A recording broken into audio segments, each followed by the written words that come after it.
Mut joo, hei, siis tänään tosiaan meillä on vähän spesiaalihommaa. Ja mä oon vähän nyt panostanutkin tähän hommaan nytten, aavistuksen. Niin mä oon käynyt vähän shoppailee. Ja tehän tiedätte, mulla on lähettänyt yksi yhteistyökumppani, Brosis, lähettänyt mulle tavaraa, erinäköistä kaiken näköistä tavaraa. Ja erityisesti näitä airfryereita. Ja mä oon teille kertonut, että mä oon rakastunut ihan totaalisesti noihin airfryereihin. Ne on vaan siis aivan, siis mä en käytä enää mitään muuta kuin airfryeria. Mun kaikki ruoka, mitä mulla nykypäivänä tulee, ne vedetään airfryerin kautta. Mutta mä laitoin sitten Brosisille viestiä, että hei, mulla olisi tämmönen idis, että mitä jos me kokeiltais airfryerata semmosia tuotteita, mitä nyt ei normaalisti airfryerata. Mä haluan testata ihan kaiken näköistä.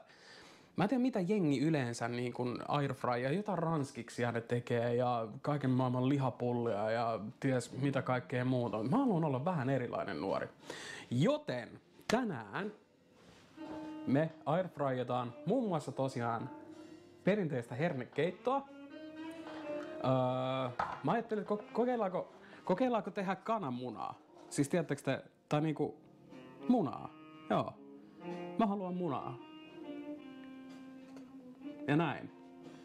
Niin kokeillaan paistaa yksi kananmuna. Mulla on vaahtokarkkeja. Mulla on nakkeja. Nakkipiilo. Siis ihan kaiken näköistä. Ihan kaiken näköistä yritetään tänään kuulkaas airfryerata. Ja katsotaan mitä niistä tulee. Tämmöistä kaikkea me tänään kokeillaan. Mut hei, jos teillä tulee jotain ideoita, mitä te haluatte, että me airfryeretaan tulevaisuudessa, niin Discordiin kun kirjoittelette niitä tai sitten kommenttikenttää tai muuta vastaavaa, niin ehkä niitä sitten jossain kohti testataan seuraavassa osiossa, jos me jaksetaan. Ehkä me aloitetaan tosiaan kananmuna silleen, että me rikotaan se tähän näin. Tähän Tokmannin lasikulhoon. Aloitetaan tosta noin. Heitetään muna sinne. Mitä viime on taas lähtenyt. Mausteita. Äiti... Mä teen ihan mitä vaan äiti haluu. Äiti haluu mausteita munaa. Niin me heitetään sinne vähän valkosipulijauhetta. Noin. Me ei sekoiteta mitenkään. Tehdään tästä semmonen, tiedättekö te, niinku yllätysmuna. Sitten musta pippuri. Noin. Toivottavasti sitä ei paljon mennyt tonne itse airfryeriin. Ja sit vähän suolaa myöskin. Noin. Hyvä. Nyt me tehdään kyllä, tiedättekö te, paistettu muna. 200 astetta. Paljon me heitään aikaa tähän. Olisiko 10 minuuttia? Tarviikohan se ihan niin paljon? Ei se varmaan niin paljon tarvii. Mutta laitetaan 10 minuutiksi pöhiseen. Joo. Noniin. Tämähän on helppoa.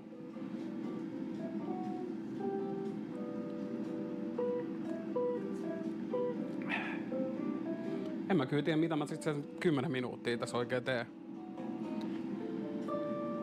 Joo. Käyttekö te usein tää? Onks teillä ollut ihan kiva päivä tänään? Hei! Se on ollut 5 minuuttia.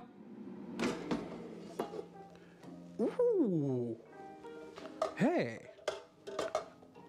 Nyt täytyy sanoa, että tää näyttää kyllä oikeesti todella hyvältä. Tai siis silleen, mitä näistä nyt... Mä en tiedä näettekö te... Näkyykö kameraa, mutta yllättävän hyvän näköinen. Okei, tää on vähän tiukkaa ehkä täältä, mutta... Oikeastaan se vaatii ihan hetken vielä. Kyllä se hetki täytyy vielä siellä olla. Vähän se oli jämähtänyt ehkä noista reunoilta kiinni. Noniin. Se on ollut noin 7 minuuttia siellä. Otetaan se sieltä tämmönen kätevästi irti. Noin. Tossa tuli toi keltuainen pelkästään. Otetaan toi muutkin sieltä. Näin. Airfryerilla 7 minuutin paistettu muna. Maistetaan sitä. Tosta vähän keltuaistakin muuta. Mutta keltuainen näyttää muuten tosi hyvälle. Mausteina meillä on tosiaan valkosipulijauhetta, musta pippuria sekä suolaa.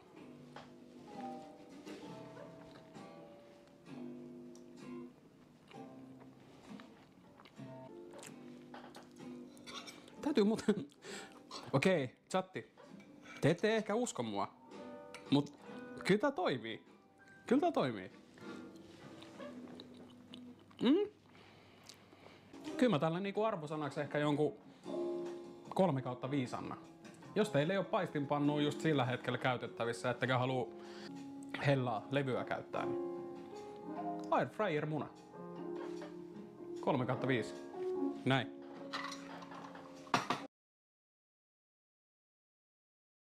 Seuraavaksi hernekeittoa airfryerissa. Lisää puolitölkillistä, noin 2,5 desiä vettä. Sekoita tasaiseksi ja kuumena kiehuvaksi kattilassa tai lämmitä mikrossa 4-5 minuuttia välillä sekoittaen. Mä en oo muuten varmaan chatti teille koskaan kertonut, mutta mä en ole koskaan aikaisemmin tehnyt hernekeittoa. Ei me heitetä ihan kokonaan, nyt heitetään vaan ihan vähän vettä tohon noin. Noin. Hyvä, hyvä. Sitten sekoitellaan. Noni. Meidän isossa produktiossa on lähtenyt vähän ylittänyt nää. Meillä on saatana pöydät ja kaikki täällä aivan. Meidän täytyy joku siivouspalvelu nyt saada tänne näin. Hyvä. Ei muuta kuin muistakaa ottaa tää millä me tehtiin munaa, joka on muuten aika lämmin. Otetaan tää pois täältä näin. Se lähtee pesuun. Noin. Kun te lähdette tekemään hernekeittoa airfryerilla 200 astetta 7 minuuttia lähdetään sillä katteleen. Nyt vaan niinku lämmitetään se siinä ihan hyvin ja näin poispäin. Ja ei muuta kuin odotellaan.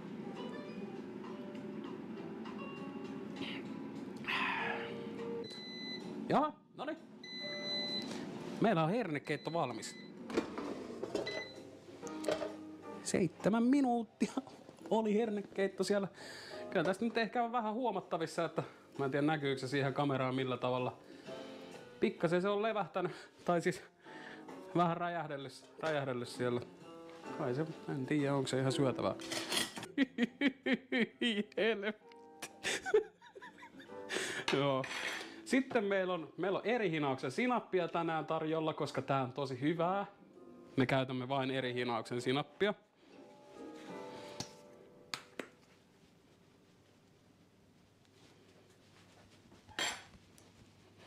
Ja näin. Muistakaa, että hernekeittoa ei syödä ilman sinappia. Sitä voi olla kyllä vähän reilusti. Nyt eri hinauksen sinappia sieltä.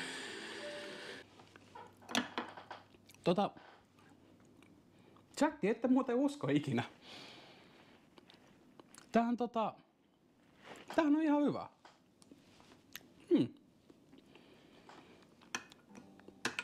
Onhan se ihan hernekeitto. 7 minuuttia hernekeitto airfryerissa. Ehkä vähän lisäisin vettä siihen enemmän mitä mulla oli. Ja pitäisin noin 10 minuuttia. Kyllä mä sanon, että tää on ihan 4/5. Mut jotta nyt ei ihan ähky tuu, niin meidän täytyy nyt lähteä sitten miettimään seuraavaa ruokaa.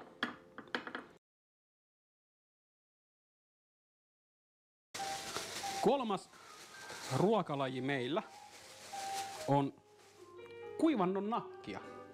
Mä en ihan varma, onko tää niinku makkara jo enemmänkin. Tää on aika jytky noin niinku nakiksi. Mut tähän me ei tarvita mitään noita lasikulhoja. Me voidaan ottaa ihan tämmönen, tiettäks te, airfryer paperi. Heittää se tohon noin vaan ja ei muuta kuin sinne niin. Niin tuliko nakin tuoksua täältä, tuliko? Hyvä. Ei muuta kuin päivän 3. ruokalaji. Kuivantolainen nakki airfryeriin. Heitetään sille semmonen 200 astetta on ihan hyvä. Ja onko perinteisesti 7 minuuttia? 7 minuuttia on kaikkea vähän niinku aika jees. Haluatko kameraa tulla moikkaamaan? Oota. Noin. Otetaan nopeasti syliin. Niin. Poitsu. Niin, tulit sä kattelee. Me syöty äsken hernekeittoa. Sitten siellä on tosiaan nakkia tulossa tai makkaraa. Sitten meillä on siinä vaahtokarkkia, munaa pöydällä. On herihinauksen sinappia ja vähän Coca-Colaa ja Chenchellasta. Kaikkea löytyy. Niin. Hyvä poika. Paljon annat arvosanaksi 4-10 airfryerille? Kyllä toi on ihan 10. Ihan 10. Jaha, se näyttäisi olevan sitä mieltä, että se on vielä muutaman minuutin tuolla. Ja näin. Jaha, tämähän tarkoittaa sitä, että meidän kuivantolainen nakkimakkara on valmis. Se on ollut siellä nyt noin 12 minuuttia. Otetaan se tohon noin. Kuule, aika hyvä, aika hyvä. 12 minuuttia. Kuivantolainen nakki airfryerissa. Sitten me otetaan tätä erihinauksen sinappia.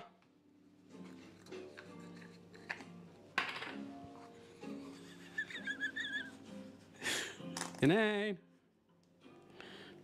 Tää on tosi hyvää. Sinappia pitää olla paljon, erihinauksella on tosi hyvää sinappia. Noin.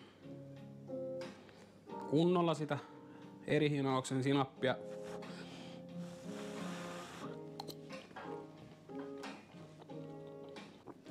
Tämäkin on aivan hemmetin hyvä. Mä nyt tietysti sinällään odottanut. Ei ollut ihan hirveät odotukset näistä meidän tämän päivän tuotteista, että tuleeko näillä hyviä. Voiko kuivantolaista nakkia tehdä airfryerissa? Voi. Sanoisinko, että 6/5. Siihen erihinauksen sinapit kylkeen vielä ja naukuu.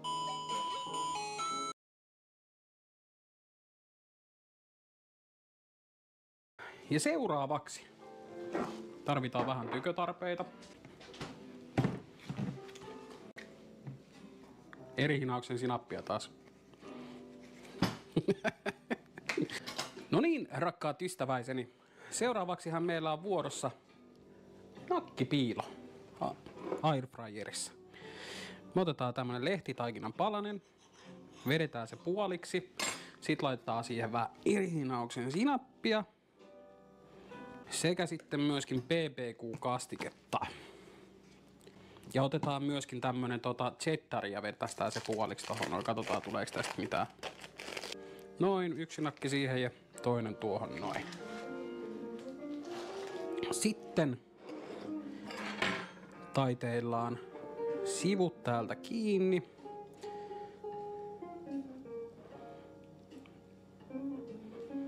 Noin. Sitten heitetään airfryeriin. Otetaan vanha papru pois sieltä, missä oli kuivantolaista nakkia. Noin. Uusi paperi kehiin. Ykkösnakki. Kakkosnakki. Se on varmaan se perinteinen 200 astetta. 10 minuuttia. Ja pöhisemään. Voi olla. Jaha, se olisi 10 minuuttia mennyt. Nakkipiilot täällä piippailee jo, että... Ui juma. Voi veljet. Näähän on kuulkaas ihan niinku 6/5 näköisiä täällä näin. Kattokaa miten kauniita nakkipiiloja tuli pöhöttimellä. 10 minuuttia pöhöttimessä. Ja herra jumala, että muuten näyttää hyville. Niin lähdetään siitä. Leikataan. Ui, kun on muuten hyvä. Okei, se on ihan vitusti Voi olla, että se on vähän raaka. Pitäisin ehkä enemmän kuin 10 minuuttia. Se voi olla, että laitetaan tosta ehkä toinen vielä sinne. Otetaan tosta nyt ensimmäinen koepala 10 minuutin nakkipiiloille. No ei se edes ollut niin paha. Nakkipiilossa on ehkä ihan okkin, että se on ehkä vähän raakaa se taikina siinä. Otetaan tosiaan sieltä toi nakkipiilo vielä toinen ja pistetään se jäähtymään tohon noin. Mä veikkaan, että 15 minuuttia, niin se on aika al dente sen jälkeen. No niin, nyt se on vähän turvonnutkin, eli se alkaisi varmaan olemaan aika jeba. Pääs nyt 15 minuuttia nakkipiilo töhöttimessä.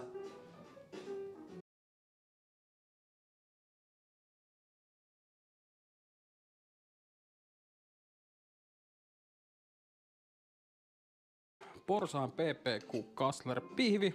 Heitetään se tommoselle paperille myöskin. Tää meinaa vähän repeytyä näköjään tämä. No ei se mitään, ei se on niin justiinsa. Uutta tilalle sinne niin. Töhöttimeen 200 astetta. Ja 15 minaa pistetään siihen. Voi olla, että katsotaan aikaisemmin jo vähän miltä näyttää. Noin, hyvä. Sitten jäädään venää miltä pihvi näyttää. Jaha! Rakkaat ystäväiseni, tiedättekö te mitä tää tarkoittaa? Meidän pihvi on valmis. Tutkitaan vähän miltä se nyt näyttää. Porsaan PPQ Kassler 15 minuuttia airfryerissa. Päältä näyttää ihan hyvältä, mutta tässä on semmoinen homma, että me ei käännetty tätä missään vaiheessa. Tää näyttää pohjalta vähän semmoiselta, että mä kyllä heitän takaisin tän vielä hetkeksi. 200 astetta ja 5 minuuttia vielä. Noin. Vennataan vielä 5 minuuttia. Tulit sä vähän kattelee, että mitäs nyt tehdään täällä näin. Jaa, tämähän piippaus tarkoittaa sitä, että meidän kasleripihvi olisi valmista. Joo, kyllä se oli hyvä kääntää ja vielä 5 minuuttia lisää. Eli yhteensä 20 minuuttia airfryerissa. Siihen me vetästään vähän Sweet Baby Racing PPQ-soosia. Vähän ehkä meni liikaakin jopa, mutta ei se mitään. Voiko PPQ-soosia olla liikaa? On muuten todella jännä koostumus. Tää jotenkin sulaa suuhun. Tosi erikoinen tää koostumus. Herran jumala. Me ollaan nyt löydetty jotain uutta ja innovatiivista.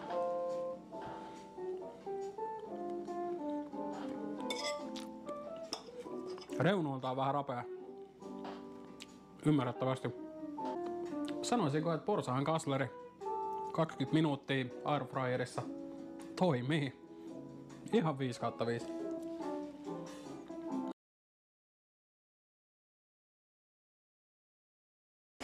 Ja ihan heti ensimmäisenä jälkiruokana meillä on leipäjuusto. Juusto Portilta, jota myöskin koirakin haluaa näköjään mielellään maistaa. Leikataan tosta meillä.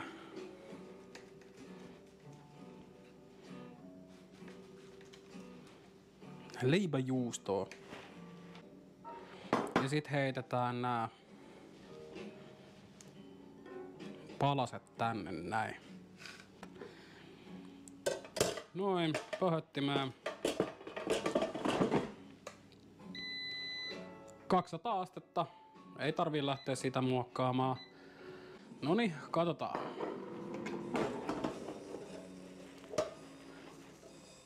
Okei, no mä tekisin ehkä ensi kerralla vähän eri tavalla tää, mutta niinku huomaatte, niin leipäjuustot on aika mukavasti kyllä niinku kypsentynyt nyt kyllä ainakin siellä meidän kulhossa. Sitten me otetaan tosiaan kurpitsa hilloa, jonka on Brosis lähettänyt meille. Maistetaan sen kanssa. On muuten kuuma toi. Ja miksi mä siirsin mun sormelasta? Seuraavaksi testataan ihan helvetin kuumaa narskujuustoa, a.k.a. leipäjuustoa.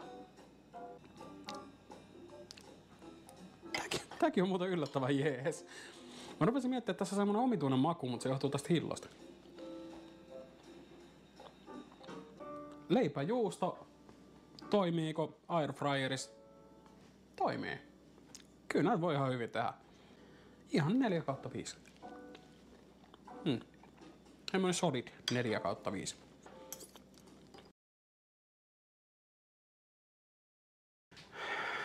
Rakkaat ystäväiseni, se olisi viimeinen ruoka, jälkiruoka, vaahtokarkkeja. Ja näihin me otetaan ihan vaan tämmönen. Tämmönen ja heitetään siihen vaahtokarkit ja katsotaan mitä tästä tulee. viimeinen jälkiruoka. Tää oli meillä tämmönen 7 vai 6 ruokalajin illallinen, päivällinen, mitkä tätä voidaan sanoa. Siihen muutama palanen ja ei muuta kuin pöhöttimään. Sinne niin. Kauas me laitetaan. Se lähti nyt 200 asteella. Sanotaanko semmonen 3 minuuttia. Katsotaan miltä ne näyttää sitten.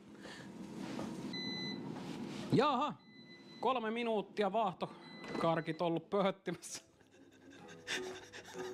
Okei. Ne on kasvanut aika hyvin. Mitä chatti on mieltä koostumuksesta? Halutaanko me vielä pöhötellä näitä vai onko tää jo maistelu valmiit? Itse asiassa näyttää kyllä aika jees. Näette pois saaminen täältä on vähän vaikeampaa tietysti. Otetaan tosta nyt kuulkaas pari. Tai mitä tuolta nyt tulikaan ikinä ja laitetaan takaisin vielä. Tää seuraa vielä 3 minuuttia. Annetaan kuulkaas olla.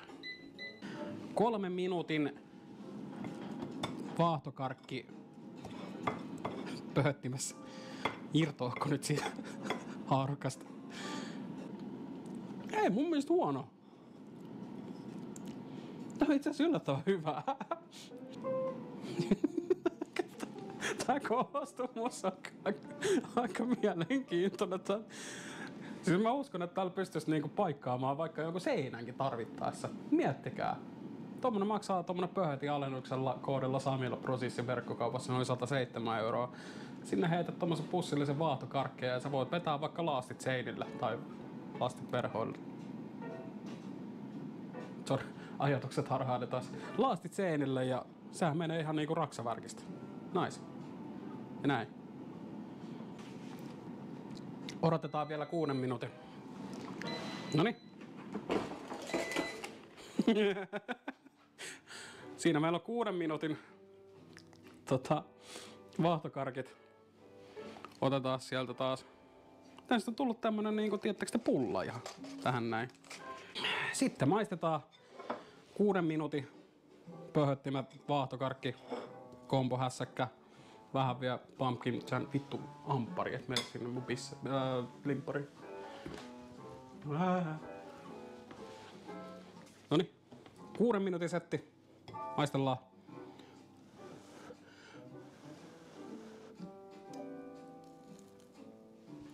No mä saan nää kovaa.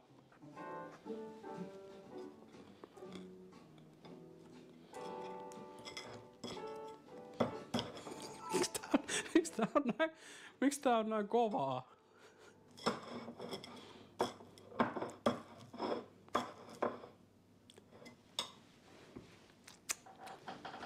Toimiiks vaahtokarkit tommosessa pöhöttimessä?